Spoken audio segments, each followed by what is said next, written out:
श्यामं शान्तं त्रिभङ्गं रविकरवसनं भूषितं वैजयन्ता वन्दे वृन्दावनस्थं युवतिशतवृतं ब्रह्मगोपालवेषं तप्तकाञ्चन गौराङ्गी राधे वृन्दावनेश्वरी वृषभानुसुते देवी त्वां नमामि हरिप्रिये मूकं करोति वाचालं पङ्गुं लङ्घयते गिरिं यत्कृपातमहं वन्दे परमानन्दमाधवं वाञ्छाकल्पतरुभ्यश्च कृपा सिन्धुभ्य एव च पतितानां पावनेभ्यो वैष्णवेभ्यो नमो नमः।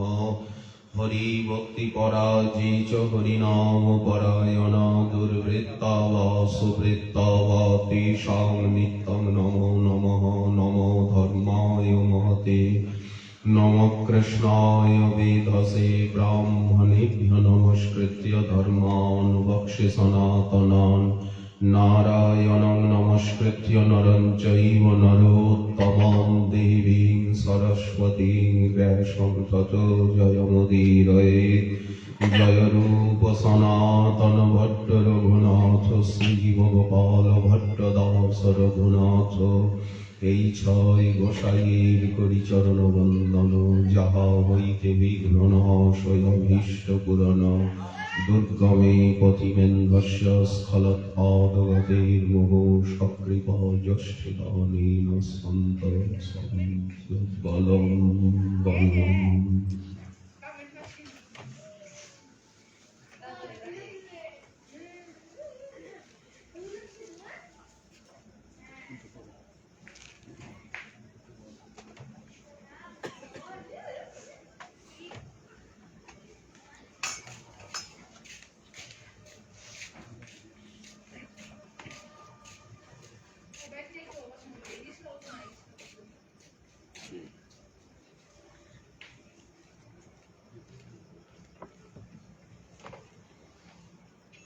আপন গলার মালা সবাকারে দিয়া আজ্ঞা করে প্রভু সবে কৃষ্ণ গাও গিয়া বল কৃষ্ণ ভজ কৃষ্ণ গাও কৃষ্ণ নাম কৃষ্ণ বিনু কেহ কিছু না ভাবি যদি আমার প্রতি স্নেহ থাকই সবার তবে কৃষ্ণ ব্যতিরিক্ত না গাহিবে কি শয়নে কি ভোজনে কিবা জাগরণে অহর্নিশ চিন্তা কৃষ্ণ বল বদনে।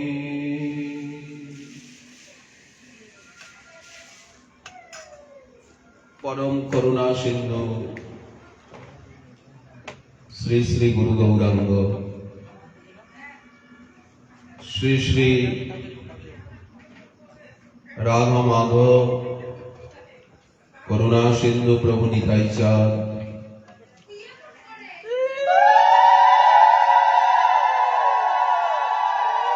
এবং অনন্তানন্ত গৌর ভক্তবৃন্দে, সমস্ত আচার্যবৃন্দে, সমস্ত পূজ্যজন,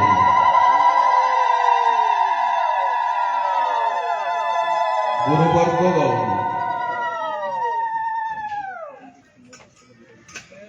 এবং দীক্ষা গুরু শিক্ষা গুরুপাদ পদ্মগণ,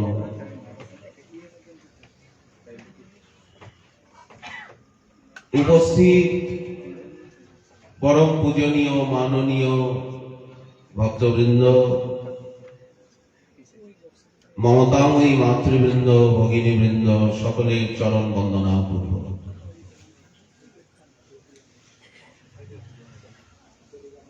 আমরা শ্রী মদন মোহন দাস ভক্ত মহোদয়ের কৃপার আকর্ষণে, স্নেহ মমতা, দুর্গা বাবুর ভালোবাসা, উপদেশে, সংরক্ষণে এবং আপনাদের মঙ্গলময় পরম পবিত্র সান্নিধ্যে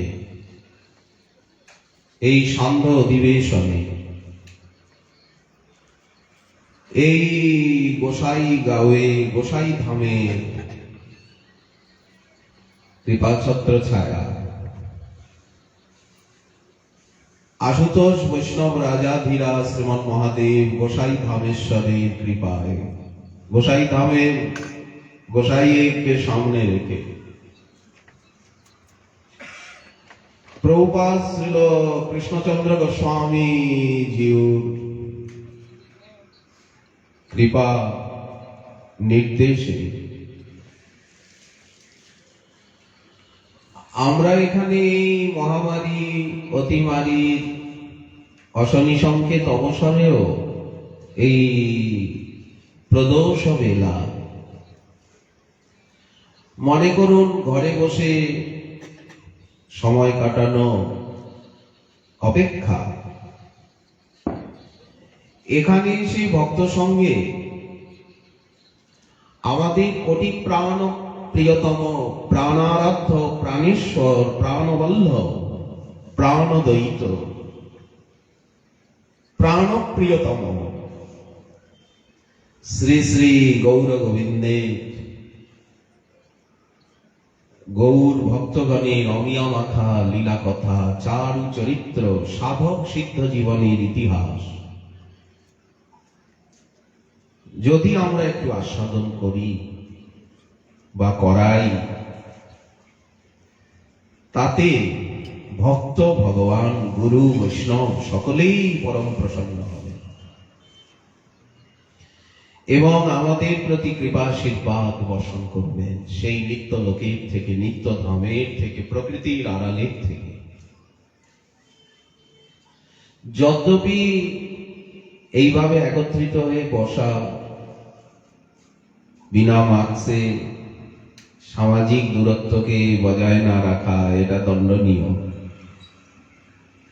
কিন্তু আপনাদের আকুতি, ভালোবাসা, স্নেহ, মমতা আমাদিগকে বিবশ করে ফেলে। আমরা সমস্ত ভীতি নিষেধ সবকিছু ভুলে যাই আপনাদের ভালোবাসার স্রোতে, নিজেকে হারিয়ে ফেলি আমরা। অবশ্যই এটা আমাদের নিতান্ত অজ্ঞতা, মূর্খতা এবং দোষ। আপনারা নিজ গুণে এই দোষকে ক্ষমা করবেন। যাকে গত দিবসে আমরা প্রেম ভক্তির মহারাজ, যিনি সমগ্র নর্থ ইস্টে, সমগ্র ভারতের উত্তর পূর্বাঞ্চলে প্রেম ভক্তির প্লাবন এনেছেন, আজও আনছেন।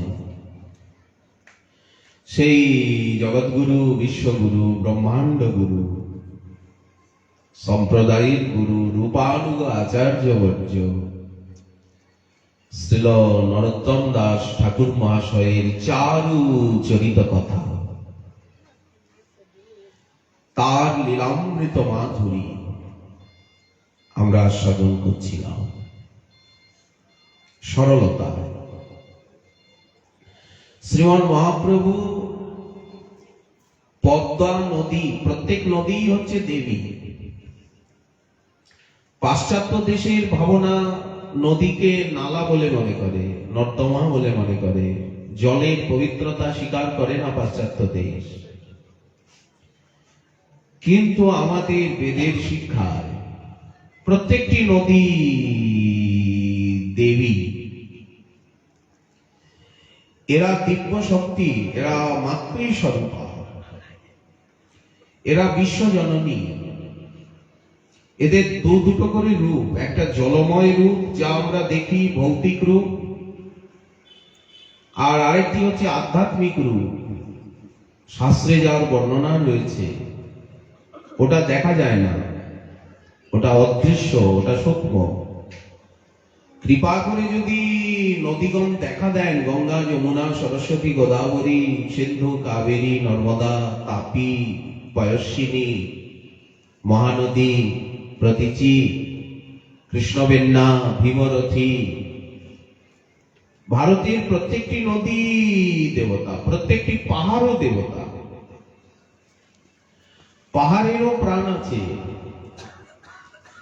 চৈতন্য আছে পাহাড়ে, কিন্তু চৈতন্যটা আচ্ছাদিত। পাহাড় মাত্রই দেবতাগণ নিবাস করেন, মুনি ঋষিগণ নিবাস করেন। জল আছে, মণি আছে, সর্প আছে, ওষুধ আছে, প্রত্যেকটি ছোট বড় পাহাড়ে। ভারতের কণ কণ সর্বত্র ঈশ্বরের শক্তি, ঈশ্বরের দোতনা প্রকাশনা। সাধারণ মানুষ বোঝে না, বলে যে সনাতন ধর্মাবলম্বীরা গাছের পুজো করে। এই যে বৃন্দাজির, অশ্বত্থের, ধাত্রী, ওরা বোঝে না, বলে পশুর পুজো করে। তাদের দৃষ্টিতে গৌমাতা পশু, কিন্তু গাব বিশ্বস্য মাতর, তারা গাভীকে মাতা বলেন না। মাতাকেই মাতা বলতে চায় না, তো গাইকে মাতা বলবে? ও দেশের প্রশিক্ষণ এইরকমই। তো আমরা বিদেশের টেকনোলজি নেব, কিন্তু সংস্কৃতি নেব না, ঐতিহ্য নেব না, পরম্পরাকে নেব না।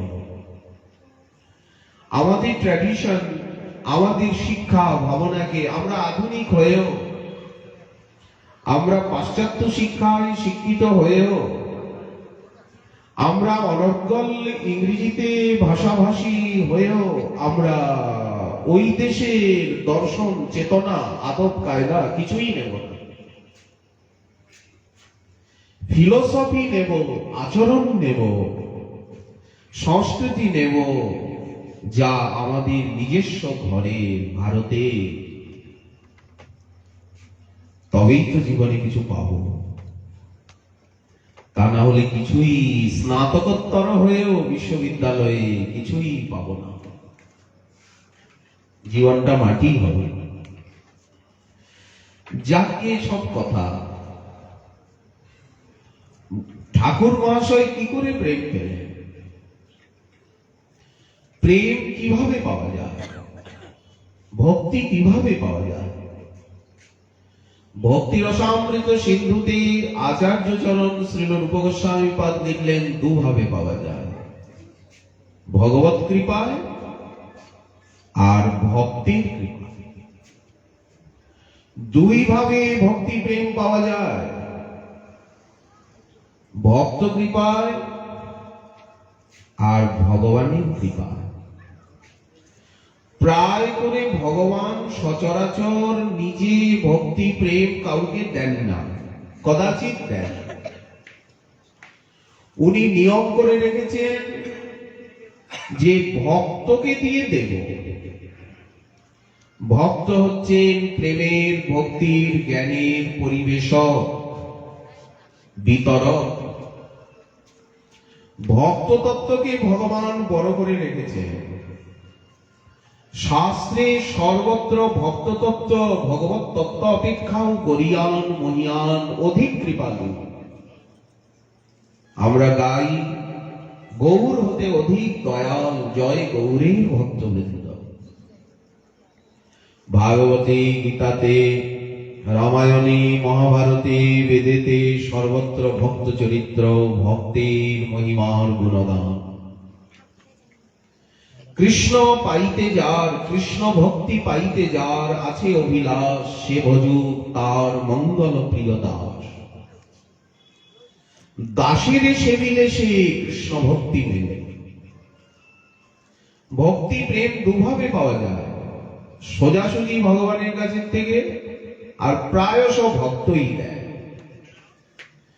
ঠাকুর নরোত্তমকে প্রেম স্বয়ং ভগবানই দিলেন। মহাপ্রভু পদ্মা নদীর তীরে গিয়ে পদ্মা নদীকে ডাকছেন, নদীকে ডাকছেন, পদ্মে পদ্মে। নদীর থেকে দেবী প্রকটিত হলেন ভগবানের আদেশ। প্রভু বললেন, পদ্মাবতী ধরো, প্রেম লহ।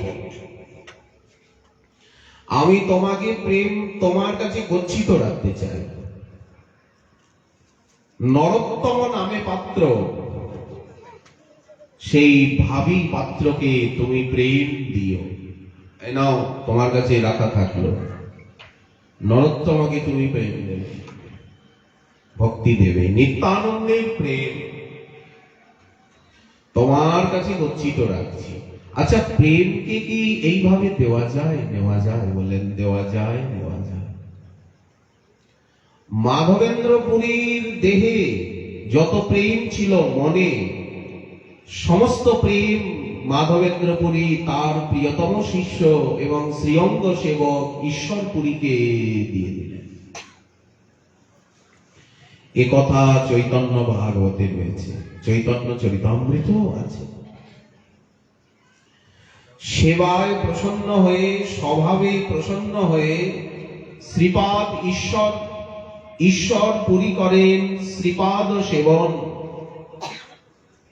কৃষ্ণ নাম, কৃষ্ণ লীলা শোনায় অনুক্ষণ। মাধবেন্দ্র পুরীপাদ যখন অসুস্থ লীলায় রেমুনা ধামে কিচ্চরা গোপীনাথ,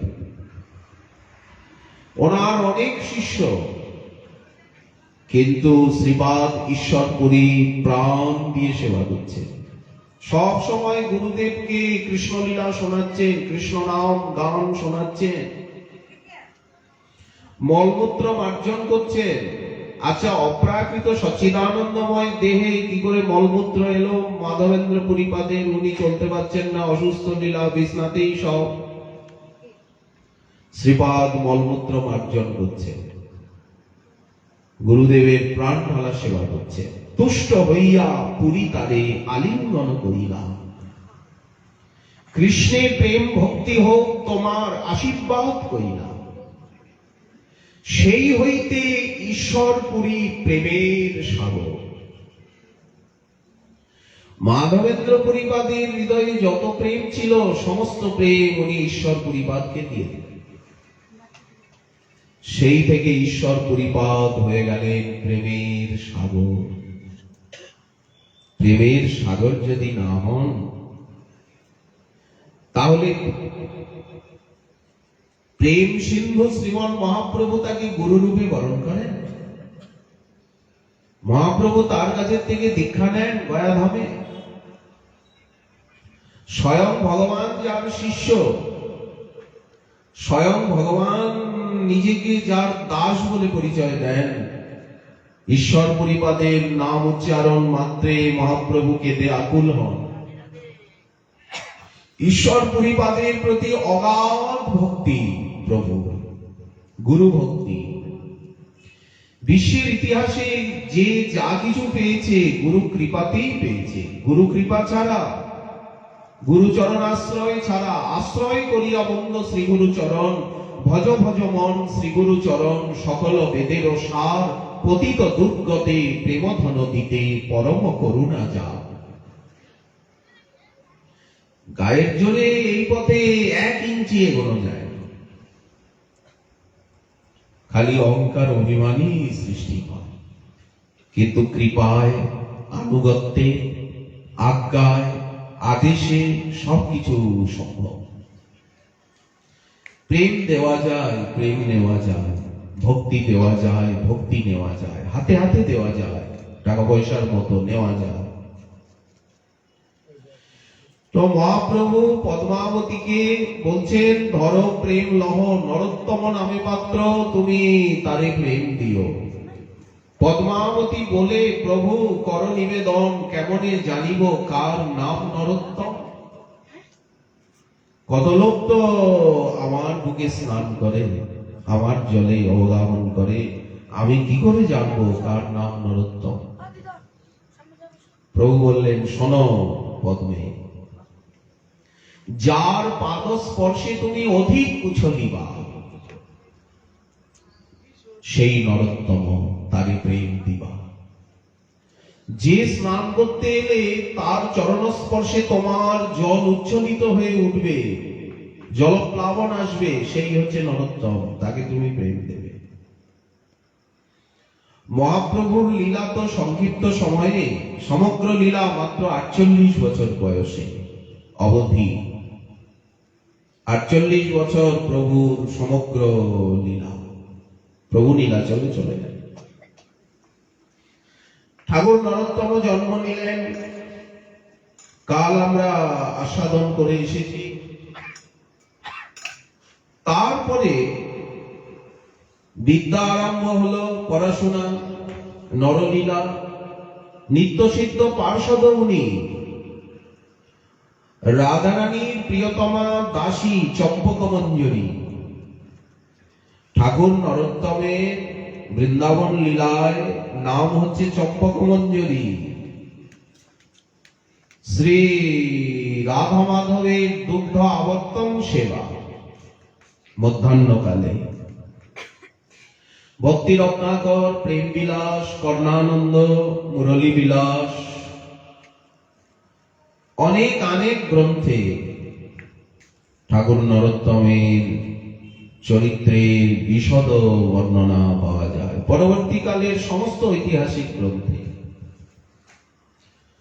এই গৌরাঙ্গের সঙ্গীগণে নিত্য সিদ্ধ করি মানে রাধারানীর দাসী সেবিকা কিঙ্করী চম্পক মঞ্জরী সেই নিকুঞ্জ মন্দির থেকে আজ গৌরলীলায় ঠাকুর নরোত্তম রূপে নেমে এসেছে।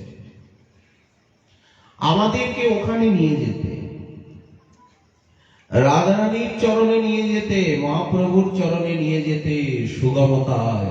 ওই জন্য উনি বলেছেন, হেথা গৌরচন্দ্র পাবো সেথা রাধা কৃষ্ণ। এখানে গৌরলীলায় গৌরচরণ পাবো, সেবা পাবো, ওখানে রাধারানীর কাছে গিয়ে সেবা করব। গাথিয়া মালতীর মালা দিব দুহার গলে, অধরে তুলিয়া দিব কর্পূর তাম্বুলে, ললিতা বিশাখা আদি যত সখী বৃন্দ, আজ্ঞায় করিব সেবা চরণার বৃন্দ। শ্রীকৃষ্ণ চৈতন্য প্রভুর দাসের অনুদান, এই তো আমাদের পরিচয়। আপনিও দাসানুদাস, আমিও দাসানুদাস, উনিও দাসানুদাস, ওই কুকুর বেড়ালটা পর্যন্ত দাসানুদাস। এটাই জীবের স্বরূপ। জীবের স্বরূপ হয় কৃষ্ণের নিত্য দাস, কৃষ্ণের তটস্থা শক্তি ভেদাভেদ প্রকাশ। আমি নীল পটাম্বর যতনে পরাও হব, রাধারানীকে সাজাবো, রাধারানীর চরণে আলতা পরাবো, অলঙ্কার আভূষণে সুসজ্জিত করব। নীল পটাম্বর যতনে পরাও হব, নীল সিল্কের শাড়ি পরাবো রাধারানীকে, চরণে নূপুর পরিয়ে দেব, চরণ যুগল বুকে নিয়ে ওই চরণকে আলতা দিয়ে রঞ্জিত করব। এখন সাধনা অবস্থায় এগুলি চিন্তা করব সবসময়, অহরহ এই চিন্তা।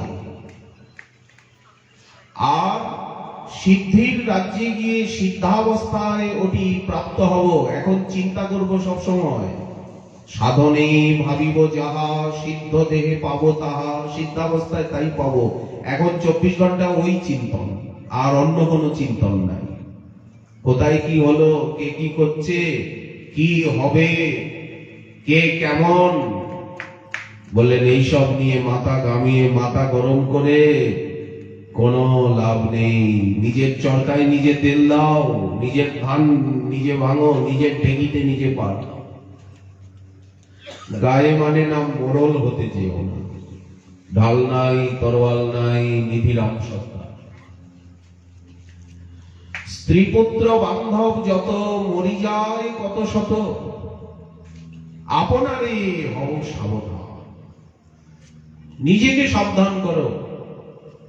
মুই সেই বিষয় হত, মোর আর নাহি পরিত্রাণ। দেখুন কিরকম দৈন্য, বলছেন আমার আর পরিত্রাণের কোনো রাস্তাই নাই, রাস্তা বন্ধ।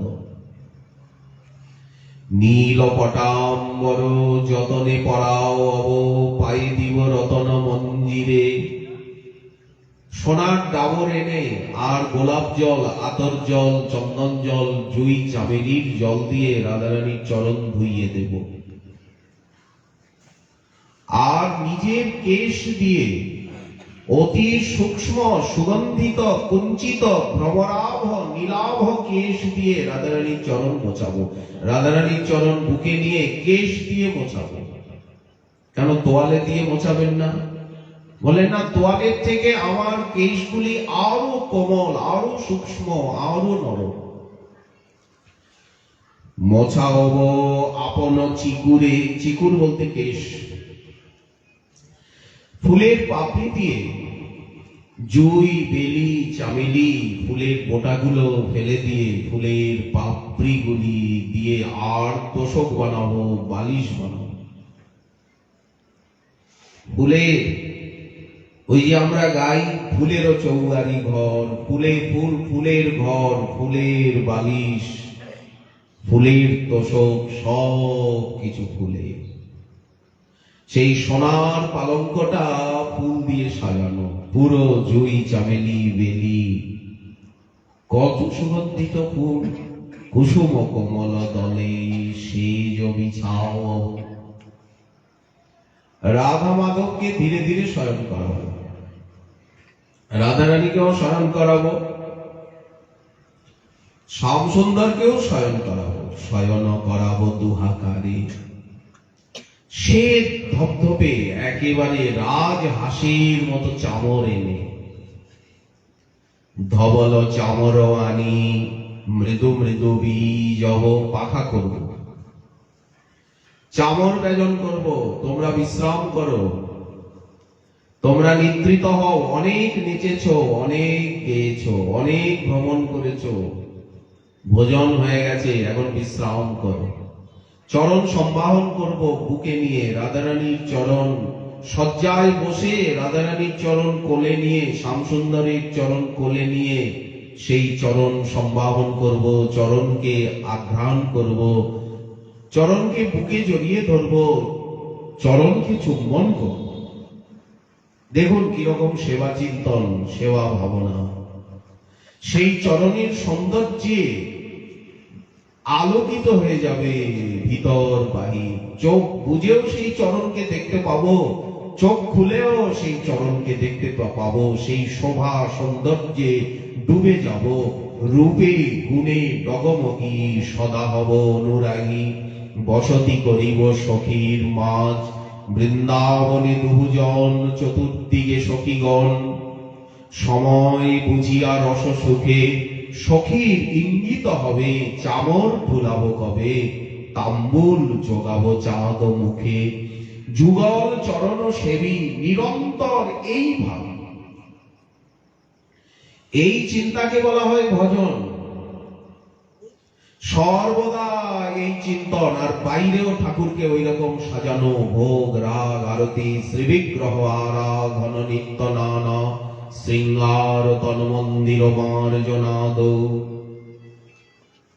এই হচ্ছে গৌর ভক্তির লক্ষণ, এই হচ্ছে গৌর ভক্তির সাধনা। শ্রী রাধিকা মাধবয়োর অপার মাধুর্য লীলা গুণরূপ নামনা প্রতীক্ষণাস্যাদন ললুপস্য নিকুঞ্জ যৌন রতিকে সিদ্ধই যা যা লেভীর যুক্তির অপেক্ষণীয়া তত্রাতিদাসাদতি বল্লভস্য। আর অমানি মানদ হয়ে সকলকে অবিচারে সম্মান করে কারো কাছের থেকে সম্মানের প্রত্যাশা করব না, যে আমার সঙ্গে ভালো ব্যবহার করুক, আমাকে সম্মান করুক, বলেন প্রয়োজন নেই। আমি অবিচারে সকলকে সম্মান করব, সকলকে নিজের থেকে শ্রেষ্ঠ ভাববো, বড় ভাববো, সকলের গুণগান করব, সকলকে প্রশংসা করব, আর নিজেকে সর্বদা ছোট বানাবো। এই হচ্ছে গৌর ভক্তের লক্ষণ, বৈষ্ণবের লক্ষণ, ভক্তের লক্ষণ। মসম অধম নাই ত্রিভুবনে দেখো চাই, নরোত্তম পাবন নাম ধর। যদি করি অপরাধ তথাপিও তুমি নাথ, ওগো সেবা দিয়া আমায় করো অনুচর। দেখুন প্রেম ভক্তি চন্দ্রিকা, ওনার প্রার্থনা। সমস্ত মহাজনের পদপদাবলী, কোথায় নিজের প্রশংসা আছে কিনা, কেউ নিজের প্রশংসা করেছেন কিনা, অন্যের নিন্দা করেছেন কিনা। তো যখনই আমরা নিজেরা নিজেকে শ্রেষ্ঠ ভাবি, নিজের প্রশংসা করি, আত্মগরিতা, আমি এই করি, আমি ওই করি, আমার মতো কে আছে, আর অন্যের নিন্দা করি, অপমান করি, অন্যকে ছোট ভাবি, তখনই আমরা মহাপ্রভুর চরণের থেকে, শ্রীকৃষ্ণের চরণের থেকে কোটি মাইল দূরে সরে যাই। এটাই হচ্ছে আমাদের হৃদয়ের অন্ধকার, এটাই হচ্ছে মোহ মায়ার ইতিহাস। তো প্রেম পাওয়া যায়, প্রেম দেওয়া যায়, প্রেম নেওয়া যায়। ঠাকুর মহাশয় পড়াশোনা আরম্ভ করলেন, সূক্ষ্ম তীক্ষ্ণ বুদ্ধি কিশোরে, একবার যা পড়েন, একবার যা শোনেন, সঙ্গে সঙ্গে সেটি আয়ত্ত করে নেন। কথায় বলে উঠন্ত বৃক্ষ চেনা যায়, শ্রীমন্তকে চেনা যায়। কে কি হবে, কতদূর জীবনে আগাবে, সেটা তার জীবন দেখে, আচরণ দেখেই বোঝা যায়, বুদ্ধি দেখে সকলেই বুঝতে পারে যে এই গাছটা কিরকম ফলবান হবে। তো পড়াশোনার অবকাশে, কেউ তো 24 ঘন্টা পড়াশোনা করে না। ঠাকুর নরোত্তম ভগবত ইচ্ছায় ওই খেচুরি গ্রামে কৃষ্ণদাস বলে এক সরল ব্রাহ্মণ গৌর ভক্ত তিনি নিবাস করতেন। উনি পড়াশোনা করে অবকাশে গোপনে ওই ব্রাহ্মণের, ওই গৌর ভক্তের গৃহে যেতেন। রাজার ছেলে তো, কোন পিতামাতাই চায় না যে আমার পুত্র কন্যা ভক্ত। সংসারের এটাই রহস্য। ছেলে যদি কুপথে যায়, ছেলে অন্যায় অত্যাচার করছে, প্রায় করে পিতামাতা কিছু বলেন না, শাসন করেন না। কিন্তু যদি কোনো ছেলে একটু ভগবানের ভজন আরম্ভ করে, যদি বলে আমি একটু নিরামিষ খাবো, মা বাবা আমি একটু নিরামিষ খাবো, আমি একটু প্রসাদ পাবো, আমি একটু হরিকথা শুনতে যাব সৎসঙ্গে, সংকীর্তনে, সঙ্গে সঙ্গে পিতা মাতা ভয়ে একেবারে কাঁপতে থাকে। কি হলো, কি হলো, কি সর্বনাশ। বাধা দিতে থাকেন। প্রায় করে সচিমা বাধা দিয়েছেন। নিমাই পণ্ডিত যখন গয়ায় গিয়ে দীক্ষা নিয়ে এলেন, যখন সাধু সন্ন্যাসীদের সঙ্গে মেশেন, খুব ভালোবাসেন, তখন সচিমা বাধা দিলেন।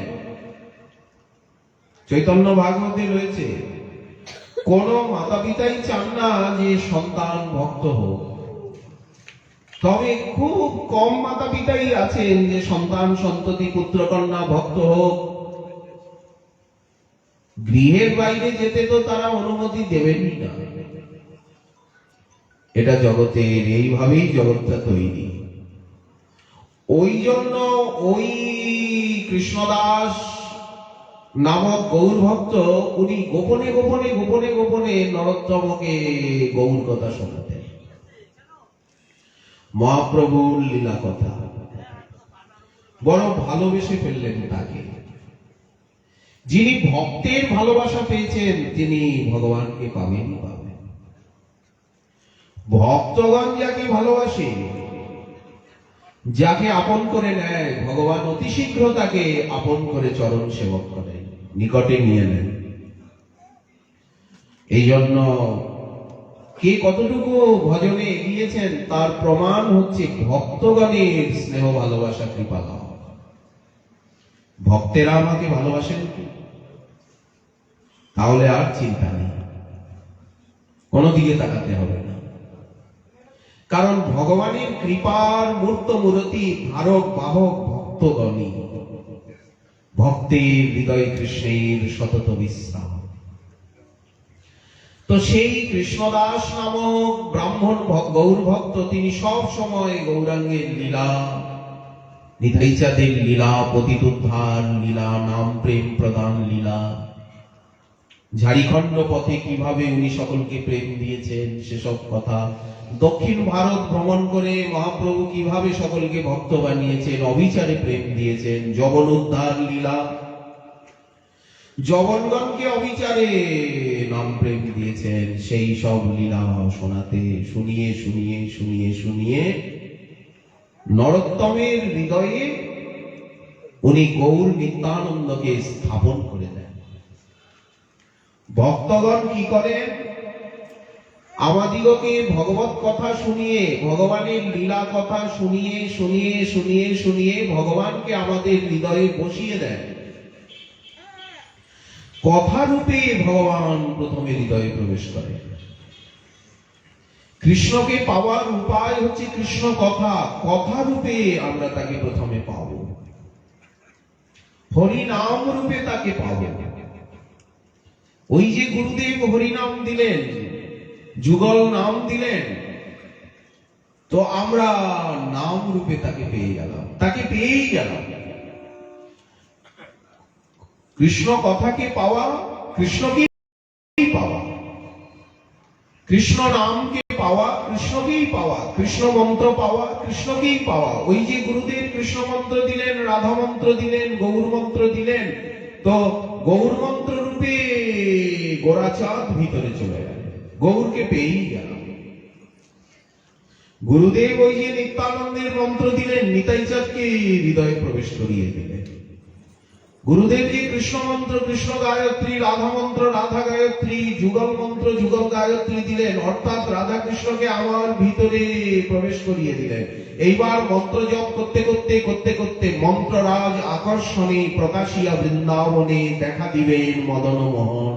বৃহৎ ভাগবতামৃতে গোপকুমারের চরিত্রে সনাতন গোস্বামীপাদ মন্ত্র জপের যে কত শক্তি, গুরুদেব যে মন্ত্রগুলি দিয়েছেন ওগুলি নিষ্ঠার সঙ্গে জপ করব, তবে তো তার শক্তিটা বুঝবো।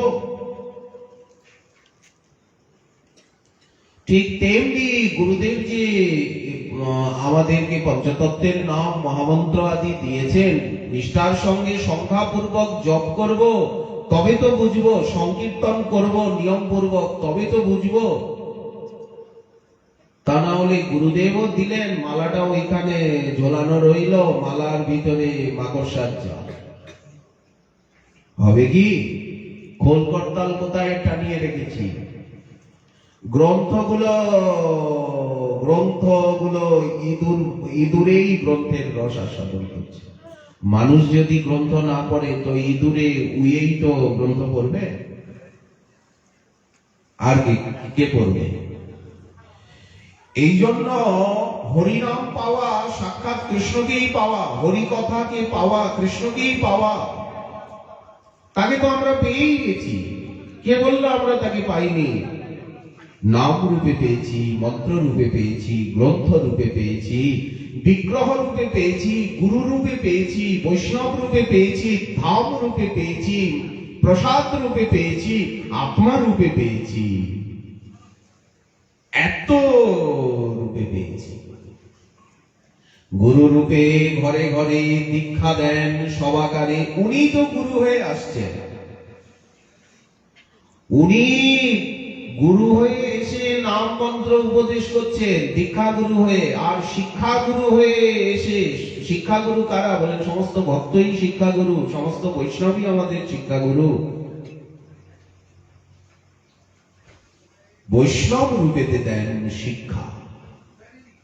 বলেন কেন দীক্ষা গুরুদেব শিক্ষা দিতে পারবেন না? বলেন নিশ্চয়ই পারবেন, কিন্তু সময় প্রয়োজন, সময় প্রয়োজন। একার দ্বারা সবকিছু হয় না। দীক্ষাও, শিক্ষাও, সবকিছু শেখা, শেখানো একজনের দ্বারা হয় না। একজন বায়োলজিও পড়াবে, কেমিস্ট্রিও পড়াবে, আবার পলিটিক্যাল সায়েন্সও পড়াবে, এটা হয় না। একজন আই স্পেশালিস্টও হবে, বেলি স্পেশালিস্টও হবে, গ্যাস্ট্রো হবে, আবার নিউরোলজিস্টও হবে, সব হবে। একটা চিকিৎসক সবকিছু হতে পারে না, কারণ প্রত্যেকটা বিভাগ আলাদা আলাদা। তেমনি এক গুরুই আমাকে সবকিছু শেখাবে, এক গুরুদেবের কাছে থেকে সবকিছু তো নাও পাওয়া যেতে পারে। আচ্ছা, সবকিছু যদি পাওয়াও যায়, ওনার সময়ও তো না থাকতে পারে। ওই জন্য শাস্ত্রে দীক্ষা গুরু, শিক্ষা গুরু, বিদ্যা গুরু, নানা প্রকার গুরুর ব্যবস্থা রয়েছে, যাতে প্রশিক্ষণটি পূর্ণাঙ্গ রূপে হয়। তো শিক্ষা আমাদিগকে কে দিচ্ছেন? বৈষ্ণবগণ, ভক্তগণ। ভক্ত মাত্রেই আমাদের শিক্ষা গুরু। ভাগবতে 24 গুরুর কথা রয়েছে। বৈষ্ণব মাত্রেই আমাদের শিক্ষা গুরু। বৈষ্ণব রূপেতে দেন শিক্ষা। এখানে শিক্ষা বলতে সাধন শিক্ষা, শাস্ত্র শিক্ষা, সদাচার শিক্ষা, সেবা শিক্ষা, সৌশীল্য শিক্ষা। এই শিক্ষাগুলো না থাকলে দীক্ষা ব্যর্থ হবে। যদি দীক্ষা হচ্ছে জমিতে বীজ ছড়ানো, ধান গাছ তো লাগিয়ে দেওয়া হলো, কিন্তু যদি জল দেওয়া না হয়। দীক্ষা হচ্ছে গাছ লাগানো, কিন্তু যদি বেড়া না দেওয়া হয়, জল না দেওয়া হয়, সার না দেওয়া হয়, তাহলে গাছ শুকিয়ে যাবে, ছাগলে গাছ খেয়ে যাবে। তেমনি যদি শাস্ত্র শিক্ষা, সদাচার শিক্ষা, সেবা শিক্ষা, সাধন শিক্ষা, সৌশীল্য শিক্ষা, এই প্রশিক্ষণ জীবনে প্রাপ্ত আমি না হই, তাহলে ওই দীক্ষা কত দূর হতে এগোনো যাবে। এই জন্য দীক্ষার থেকেও শিক্ষা বড়, জন্ম থেকেও শিক্ষা বড়। হয়তো বড় লোকের ঘরে, বড় মাতা পিতার ঘরে জন্মগ্রহণ করলাম, কিন্তু দেখা যাচ্ছে কোথায় কি খেয়ে দে ওই নর্দমায় পাশে পড়ে আছি। কত ধনী ঘরের ছেলে, তারা পিতামাতার টাকা ওড়াচ্ছে, যাচ্ছে তাই করছে, যেখানে সেখানে অকালে জীবনটাকে নষ্ট করে ফেলছে, কুসঙ্গে, বন্ধু বান্ধবের সঙ্গে। হচ্ছে কিনা? তাহলে জন্মটা বড় নয়, দীক্ষা হচ্ছে জন্ম। কর্মটা বড়। যে যত বড় কর্ম করতে পারে জীবনে, সেই প্রকৃত বড়। এই হচ্ছে শাস্ত্রের হিসাব। ওই জন্য একটা কথা আছে, জন্ম হোক যথা তথা, কর্ম হোক বড়, কর্ম হোক ভালো। কর্মটার দিকে ধ্যান দিতে হবে, যে আমি কি কাণ্ড করছি, কি রাস্তায় চলছি, কি কার্য করছি, ওটাই মহত্ব। আমার বাপ মা বড়, তাতে কি হয়েছে? আমি কি বড় হতে পেরেছি, বড় কাজ করছি। যাই হোক, এই যে প্রশিক্ষণ পদ্ধতি, বৈষ্ণব রূপেতে দেন শিক্ষা, শাস্ত্র রূপে কহে জ্ঞান। কোন মনমুখী কথা নয়, সামনে গ্রন্থ রয়েছে, গ্রন্থের প্রতিটি কথা। গ্রন্থে যা লেখা আছে, টিয়া পাখির মতো গ্রন্থ বলা। পাঠ কীর্তন বলতে গ্রন্থ বলা, গালগপ্প নয়। মনোরঞ্জন নয়, হাসি ঠাট্টা নয়, এটা হাসি কান্না, এটা নাটকের আসর নয়। সত্য, যা সত্য তাহাই শিব, তাহাই সুন্দর। সেই সত্যম শিবম সুন্দরের কথা শাস্ত্র রূপে কহে জ্ঞান। আমরা ভগবানকে শাস্ত্র রূপে পেয়ে গেছি, ভক্ত রূপে পেয়ে গেছি, শ্রী বিগ্রহ রূপে ঘরে ঘরে, ধাম রূপে। এইগুলি কি তার প্রত্যক্ষ করুণা নয়? এইগুলি কি তিনি নন, তাকে পাওয়া নয় কি? আমরা তাকে পাইনি কি? শাস্ত্র রূপে কহেন জ্ঞান, আত্মা রূপে অধিষ্ঠান, ভিতরে বুদ্ধি রূপে, পরমাত্মা রূপে, আত্মা রূপে, প্রাণ রূপে উনি আমাদিগকে প্রেরণা দিচ্ছেন। যে কোনো একটা মন্দ কাজ করতে গেলে উনি বিবেক রূপে দংশন করেন। কোন একটা যদি খারাপ কাজ হয়ে যায় তখন মনের ভিতরে একটা কষ্ট হয়, যন্ত্রণা হয়, জ্বালা হয়, এটা তো ঠিক বলিনি, এটা তো ঠিক করিনি। আত্মা রূপে অধিষ্ঠান, বিবেক দংশন করে। কে যেন ভিতরের থেকে প্রেরণা দেয়, এদিকে চলো, এটা করো, ওটা করো। কে প্রেরণা দেয় আমাদিগকে? উনি। এই যে প্রাণবায়ুটা কে? উনি।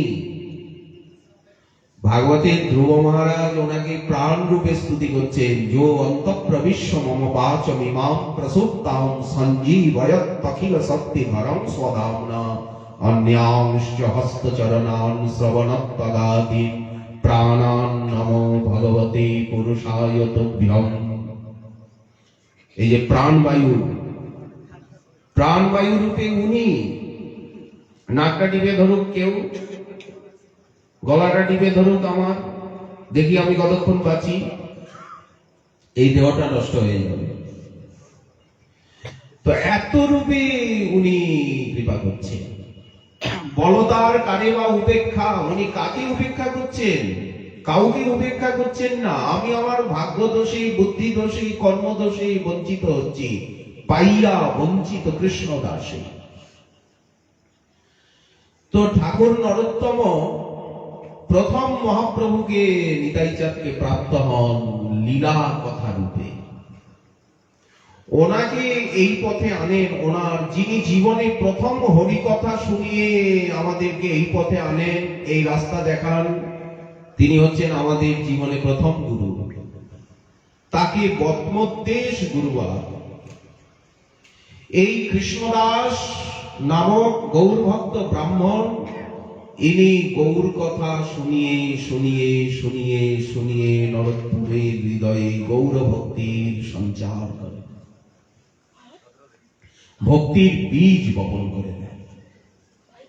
এখন কিশোর নরোত্তম পড়াশোনা করেন আর নির্জনে হরিনাম করেন। সময় পেলেই ওনার কাছে ছুটে যান, মহাপ্রভুর লীলা কথা শোনান, শুনে কাঁদতে থাকেন, আনন্দ সাগরে ডুবে যান, কাঁদতে থাকেন। যখনই ভক্তি রাজ্যের হাওয়া লাগে তখনই চোখে জল আসে, হৃদয় বিগলিত হয়। যতক্ষণ চোখে জল না আসছে ততক্ষণ বুঝতে হবে এখনো কিছু হয়নি। যখনই চোখে জল আসা আরম্ভ হলো, দেহ পুলকিত হচ্ছে, আনন্দ সাগরে উনি ডুবে যাচ্ছে, তখনই বুঝতে হবে যে বাতাস লাগছে, সেই প্রেম সাগরের ঠান্ডা হাওয়া লাগছে। সমুদ্রের কাছাকাছি এসে গেছি, কি হিমালয়ের কাছাকাছি এসে গেছি। ওই যে পাহাড়, ছায়ার মতো, মেঘের মতো পাহাড় দেখা যাচ্ছে। তিনি যখনই অশ্রুকম্প পুলক হচ্ছে, হরিকথা বলতে বলতে, হরিনাম করতে করতে আপনা আপনি টপটপ টপটপ করে চোখে জল পড়ছে, নিজেকে অতি অপরাধী বলে মনে হচ্ছে, আপনারই হীনজ্ঞান আসছে, তখনই বুঝতে হবে হাওয়া লাগছে, প্রেম রাজ্যের, প্রেম জগতের হাওয়া আসছে। ধীরে ধীরে ওই জগৎটাও প্রকাশ পাবে। তো কাঁদতে থাকেন নরোত্তম যে এত সুন্দর মধুর গৌর লীলা, গৌর পরিকরগণের লীলা আমি কিছুই দেখতে পেলাম না। মাত্র 10 10-15 বছর 20 বছরের ব্যবধান মাত্র। হে বিধাত, আমাকে যখন জন্মই দিলে 20টা বছর আগে জন্ম দিলে না কেন? আমি মনুষ্য জন্ম পাইলাম, নিজ বহু না বুঝিলাম।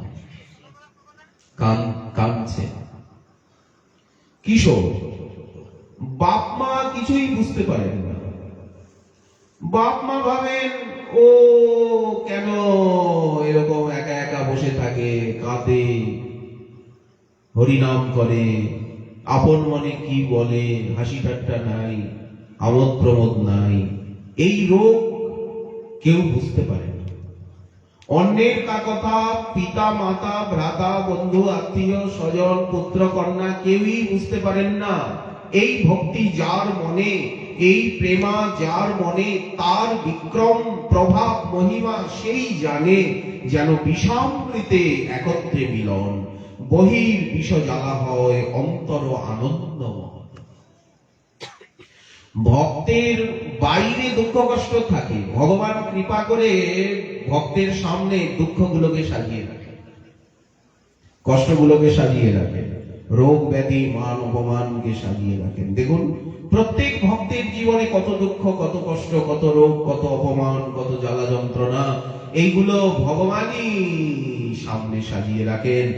ভক্ত যাতে এই জগতের থেকে নির্বিন্ন হয়ে মনটাকে সরিয়ে নিয়ে ওই জগতে যেতে চায়। আমি ওই জগতে যেতে চাইবো, তাকে পেতে চাইবো, তবেই তো তাকে পাবো, তার দিকে যাবো, এগোবো। যদি যেতেই না চাই, যদি আমি ভক্তি ভজন করতে নাই চাই, তাহলে ভগবান কি করবেন? উনি তো ব্যক্তি স্বতন্ত্রতা দিয়েছেন, প্রত্যেক জীবকে আমাদিগকে উনি স্বতন্ত্রতা দিয়েছেন। আমাদের স্বতন্ত্রতায় তো উনি কখনো হস্তক্ষেপ করবেন না। ওই জন্য ভক্তের জীবনে এই সমস্ত আপদ বিপদ আসে। বহির বিষ জ্বালা হয়, কিন্তু অন্তর আনন্দময়। ভক্ত যেখানে থাকুন, যে অবস্থায় থাকুন, যে পরিস্থিতিতে থাকুন, মানে অপমানে সম্পদে বিপদে, ওনার বুকের ভিতরে কিন্তু আনন্দের স্রোত বইছে। হসপিটালের বেডে শুয়ে আছেন, কাছের ঘরে আছেন, কিন্তু ভিতরে হরিনামের স্রোত, ভিতরে হরিকথার স্রোত, ভিতরে আনন্দের স্রোত বইছে। উনি জানেনই না যে উনি হাসপাতালের বেডে শুয়ে আছে। ওই সময় ভগবান তাকে এমন কৃপার অনুভূতি দেন যে উনি সেই আনন্দ রসে, অনুভব রসে, নাম রূপ গুণ লীলা রসে ডুবে যান। লোকে বলে আহা, ওনার মতো ব্যক্তি এত ভজন করেছেন, এত সেবা করেছেন, উনি এত কষ্ট পাচ্ছেন, এত কঠিন রোগ হয়ে গেল, এত ছটফট করছেন, এত দুঃখ ব্যথা বেদনা, এত মান অপমান ওনার, আহা কত কষ্ট, কত কষ্ট ওনার, কত কষ্ট, ওনার মতো মানুষের এত কষ্ট, এত দুঃখ। সাধারণ মানুষ বুঝতে পারে না কিছু। বহির বিষ জ্বালা হয়, অন্তর আনন্দময়। কৃষ্ণ প্রেমার অদ্ভুত চরিত্র। ভক্তি প্রেম না পেলে তো বোঝা যায় না তার প্রভাব। যেমন টাকা পয়সা না থাকলে বোঝা যায় না টাকা পয়সার মহিমা কি। যার আছে সেই বুঝবে যে পয়সার জোরে বর্তমানে সবকিছু করা যায়, আকাশেও ওরা যায় পয়সার জোরে। টাকার জোরে যেমন সবকিছু হয় বর্তমান সময়ে, আইন আদালত ন্যায় সবকিছু হাতের মুঠোয় হয় টাকার জোরে, তেমনি টাকা ভক্তির জোরে ভগবানকেও হাতের মুঠোয় করা যায়। মহাপ্রভু বলছেন, নাহি কৃষ্ণ প্রেম ধন, দরিদ্র মোর জীবন। আমার প্রেম ধন নাই, ভক্তি ধন নাই, আমি অত্যন্ত দরিদ্র। মহাপ্রভুর উক্তি, মহাপ্রভুই বলছেন যে আমি অত্যন্ত দরিদ্র, অত্যন্ত গরিব, আমার কৃষ্ণ প্রেম নাই। তো সাধারণ কলিযুগের জীব মানব, সাধারণ মানুষ আমরা কি বলবো? যখন সেই প্রেমের সাগর মহাপ্রভুই বলছেন যে আমার কৃষ্ণ প্রেম ধন নাই, আমি দরিদ্র, আমার দেহ ইন্দ্রিয় জীবন জন্ম সবই বৃথা ব্যর্থ, তাহলে আমরা সাধারণ মানুষ কি বলবো? যে আমাদের ভক্তি প্রেম জ্ঞান বিজ্ঞান কিছু কি আছে? ওই জন্যই তো আমরা গাই, নাহি সুকৃতি লবলেশ, দুষ্কৃতিতে হৃদয় ভরা, রৌবত বৈষ্ণব দাস। সবে মিলি কৃপা কর কৃপা, আমি অতি মন্দ, আমি কেন এত মন্দ। ওই আখর দিচ্ছিলেন যে যেজন রাধা গোবিন্দ না ভজে তার কপাল মন্দ। সেই কপাল মন্দের ভিতরে আমিও তো একজন কপাল মন্দ। কপাল মন্দ না হলে এই জগতে কেউ আসে, কেউ জন্মগ্রহণ করে, মায়ার জগতে কেউ আসে। কপাল মন্দ বলেই তো মায়ার জগতে মায়াবদ্ধ হয়ে দুঃখ পাচ্ছি। কাম ক্রোধের দাস হইয়া মায়ার লাথি খায়, ভ্রমিতে ভ্রমিতে যদি সাধু বৈদ্য পায়, তার উপদেশ মন্ত্রে মায়া পিশাচি পলায়। তাতে কৃষ্ণ ভজে করে গুরুর সেবন, মায়াজাল ছুটে পায় কৃষ্ণের চরণ। নরোত্তম প্রায় কাঁদতে থাকেন নির্জনে, বাবা মা কিছুই বোঝেন না। একদিন রাত্রিতে উনি স্বপ্নে দেখছেন যে শ্রীমান মহাপ্রভু এসেছেন নিতাই চাঁদকে সঙ্গে। মহাপ্রভু এসে বলছেন, প্রিয় নরোত্তম। উনি ছুটে গিয়ে দণ্ডবোধ করেছেন মহাপ্রভুকে। ভক্ত সঙ্গে মহাপ্রভু এসেছেন, পাশে নিতাই চাঁদ, সীতানাথ। মহাপ্রভু নরোত্তমকে বুকে জড়িয়ে ধরেছেন। বুকে স্বপ্নে বুকে জড়িয়ে ধরে বলছেন, প্রিয় নরোত্তম, আমি তোমার জন্য প্রেম গচ্ছিত রেখে এসেছি।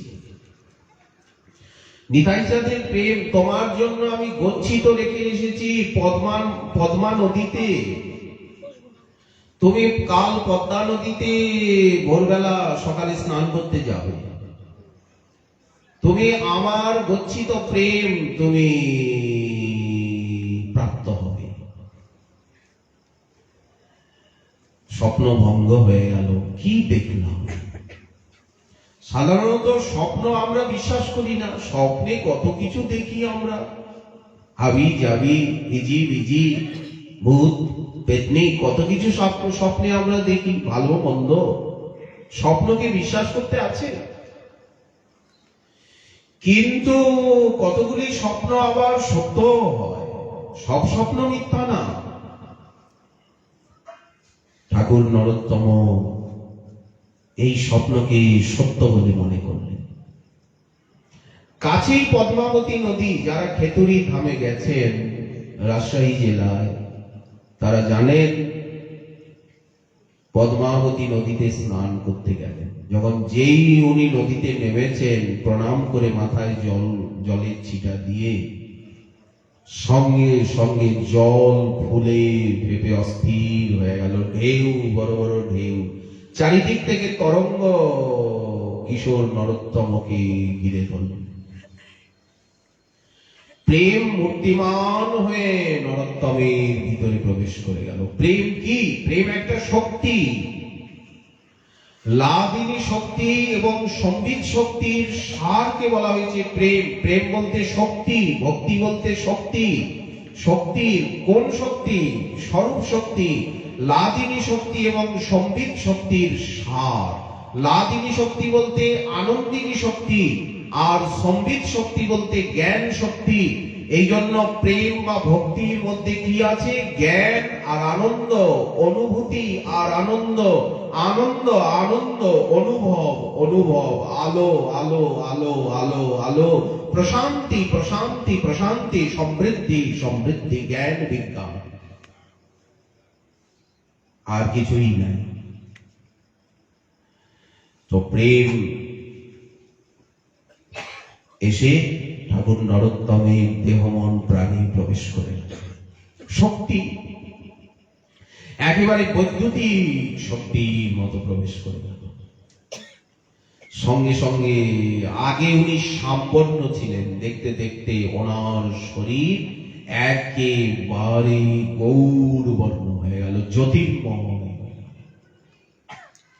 যারা ভজন করে তাদের দেহটা বিশুদ্ধ হয়ে যায়, পিউরিফাই হয়ে যায়, দেহটা উজ্জ্বল জ্যোতির্ময় হালকা, আমাদের শরীরের মতো থাকে।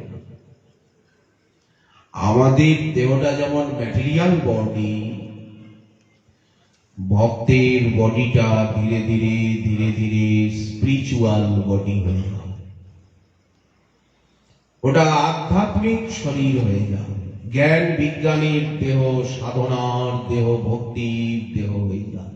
ওই জন্য ওই দেহের এতটা সম্মান, এতটা পূজা। কেন ওই দেহকে এত কেন সম্মান করা হয়, পূজা করা হয়? বলেন ওই দেহে ভক্তি মহারানী, প্রেম দেবতা বিরাজ করছে। বৈষ্ণবের দেহ, ভক্তের দেহ প্রাকৃত কভু নয়, অপ্রাকৃত দেহ ভক্তের চিদানন্দময়। এই চিদানন্দময় কি করে, এই মাইক শরীরটা কি করে চিদানন্দময় হলো? এত বড় যে কাঠটা কি করে আগুন হয়ে গেল, লাল টকটকে হলো? বলেন কেন? বড় ভাটির ভিতরে দাউ দাউ করে আগুন জ্বলছে, উনুনের ভিতরে এত বড় কাঠটাকে ফেলে দেওয়া হয়। ওই যে গাছের গুড়িগুলো রাস্তার পাশে ওই গুড়িগুলোকে ধরে যদি বড় আগুনের মধ্যে ফেলে দেওয়া হয়, তখন ওগুলো জ্বলতে জ্বলতে জ্বলতে জ্বলতে জ্বলতে জ্বলতে ভিতরে লাল টকটকে হয়ে গেছে আগুনটা, লোহাটা লাল হয়ে গেল। লোহাটা আগুনের ভিতরে অনেকক্ষণ থেকে যখন লাল হয়ে গেল, এইবার ওইটা কারো গায়ে ছোঁয়া লাগা আগুনের থেকে বেশি ওপর হবে, একেবারে গভীর ক্ষত করে দেবে। তেমনি কৃষ্ণ নাম করতে করতে, কৃষ্ণ কথা শুনতে শুনতে, বলতে বলতে, কৃষ্ণ সেবা করতে করতে, কৃষ্ণ মন্ত্র জপ করতে করতে ভক্তের দেহ, মন, প্রাণ সব অপ্রাকৃত চিদানন্দময়, জ্ঞানময়, ভক্তি রসময় হয়ে যায়।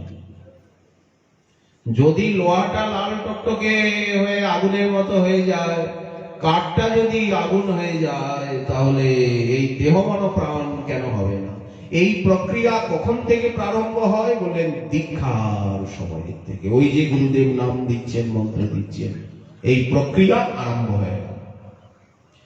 দীক্ষাকালে করে ভক্ত আত্মসমর্পণ, সেই কালে কৃষ্ণ তারে করেন আত্মসম, সেই দেহ করেন তার চিদানন্দময়, চিদানন্দময় দেহে ভক্ত কৃষ্ণের চরণ ভজ। এটা একটা বৈজ্ঞানিক প্রক্রিয়া, একটা প্রত্যক্ষ পরম সত্য পথ, না চললে বোঝা যায় না। তো ঠাকুর নরোত্তমের দেহকান্তি পরিবর্তিত হয়ে গেল, উনি এখন একেবারে গৌর বর্ণ, উজ্জ্বল দেহকান্তি। আর কখনো হাসছেন, কখনো নাচছেন, কখনো কাঁদছেন, কখনো গৌর গৌর গৌর গৌর বলে চিৎকার করে উঠছেন, জয় নিতাই, হা নিতাই, জয় সীতানাথ, জয় রাধে, জয় রাধে, রাধে রাধে রাধে রাধে রাধে রাধে বলছেন। কৃষ্ণ কৃষ্ণ কৃষ্ণ কৃষ্ণ কৃষ্ণ কৃষ্ণ কৃষ্ণ কৃষ্ণ কৃষ্ণ কৃষ্ণ বলছেন। কখনো বা চুপ করে আছে, একেবারে জড় ভারতের মতো, কোথায় যেন হারিয়ে গেছে। সবাই ভাবলো রাজপুত্র পাগল হয়ে গেছে, মাথা খারাপ হয়ে গেছে। বাবা মাও ভাবলেন মাথা খারাপ হয়ে গেছে, কি ভূত প্রেত লাগলো, কি অপদেবতা লাগলো, অ্যাবনর্মাল হয়ে গেছে, মাথা খারাপ। অনেক উপচার করছেন। মহাপ্রভু যখন গয়ার থেকে এলেন, এইরকম হাসি কান্না, নাচ গান কীর্তন, সচিমা ভাবলেন আমার ছেলের মাথা গোলমাল হয়ে গেছে। হেঁটে হেঁটে হেঁটে হেঁটে গয়ায় যাওয়া আসা, বায়ু চলে গেছে। উনি মাথায় ঠান্ডা তেল লাগাতে লাগলেন। এই যে ঘৃতকুমারী তেল রয়েছে, হিমগঙ্গে রয়েছে, পঞ্চরত্ন রয়েছে, কত রকম শীতল নারায়ণাদি তৈল রয়েছে আয়ুর্বেদে। সচিমা সেই সব তেল লাগাতে লাগলেন। নিমাই সকলের কাছে কান্নাকাটি করছেন, আমার নিমাই পাগল হয়ে গেছে গো, আমার নিমাইয়ের বায়ু চলে গেছে। নিমাই ঘুমায় না, নিমাই ঘুমায় না, অস্থির, খাওয়া দাওয়া করে না, কি কান্নাকাটি করছে। বৌমার পাশে বসে থাকে না, বিয়ে দিলাম, বড় লোকের মেয়ে, লাল টুকটুকে বউ ঘরে এনেছি, বৌমার সঙ্গে তো বসে থাকবে, বৌমার সঙ্গে তো গাল গপ্প করবে, একটু হাসি ঠাট্টা করবে। আমার কত ভালো লাগে যখন বৌমার পাশে ও বসে থাকে। বৌমারও তো বয়স বেশি না, কিন্তু এখন দেখি বৌমার কাছে বসতেই চায় না, গল্পই করতে চায়। ওই ওই ও- ও- ও- ও- ও- ওই ওই মা বলেন, ওই ওই ওই বুড়ো অদ্বৈত আচার্য আমার ছেলের মাথাটাকে গোলমাল করেছে, ও আমার বিশ্বরূপেরও মাথা গোলমাল করেছে। আর এই নিমাই ওই শ্রীবাস মামুন, ওই বুড়োগুলো আমার এই কচি ছেলেটার মাথা খেয়েছে। ভক্তি এগুলো বোঝা যায় না। পিতামাতা মনে করলেন ছেলে পাগল হয়ে গেছে, ছেলে যে প্রেম পেয়েছে, ভক্তি পেয়েছে, বুঝতে পারলেন না। বিচিত্র চরিত্র। এই রাস্তা পাওয়ার সময় সীমার অতীত হয়ে গেল। রাজকীয় শাসন অনুসারে 9টার পরে আর নীরবতা, সময় সীমা 9টাই। ওই জন্য আমরা তো সরকারের প্রজা অধীন, 9টা বেজে গেছে। অতএব আমরা আর কিছুই বলতে সক্ষম হব না। আবার আগামীকাল আপনাদের চরণ দর্শন প্রত্যাশী হব। সকলের চরণে ধন্যবাদ, প্রণতি, মিনতি, আকুতি। সকলে কৃপা করুন, দয়া করুন, ক্ষমা করুন।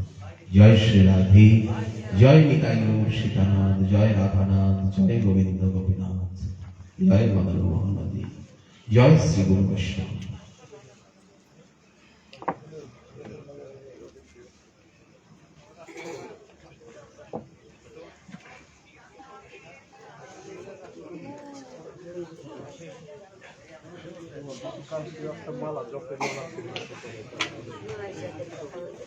গতকাল কলের পাড়ে একটা জপমালিকা পাওয়া গেছে, কেউ ভুলে ছেড়ে গেছে, কেউ ছেড়ে চলে গেছে। গতকাল একটা এখানে জপমালা হারিয়ে গেছে, কেউ যদি পেয়ে থাকেন দয়া করে দিয়ে যাবেন আমাদের মনোরঞ্জন বাবু মহোদয়ের কাছে।